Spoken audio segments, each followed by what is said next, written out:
سرکار دو عالم صلی اللہ علیہ وسلم نے اس منافق کا جنازہ پڑھا دیا،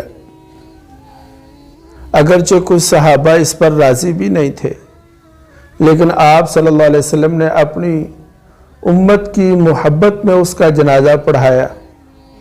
پھر جو بیٹے تھے ان کا نام بھی عبداللہ تھا، اور وہ پکے اور سچے مسلمان تھے، تو سرکار دو عالم صلی اللہ علیہ وسلم نے بیٹے کے کہنے پر جنازہ پڑھا دیا۔ اللہ تعالیٰ نے قرآن پاک نازل کیا اور فرمایا ان تستغفر لہم او لا تستغفر لہم، اے نبی جی آپ ان کے لیے مغفرت مانگیں یا نہ مانگیں۔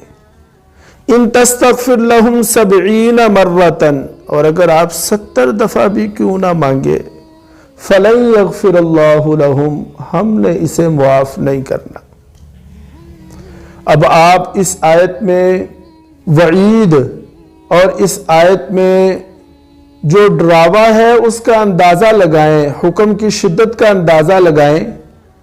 سرکار دو عالم صلی اللہ علیہ وسلم فرماتے ہیں کہ بات یہ ہے کہ اگر مجھے پتا ہوتا نا کہ 70 دفعہ معافی مانگنے سے اسے معافی مل جائے گی تو میں ضرور مانگتا، لیکن بات یہ ہے کہ مجھے روک دیا گیا ہے، مجھے منع کر دیا گیا ہے۔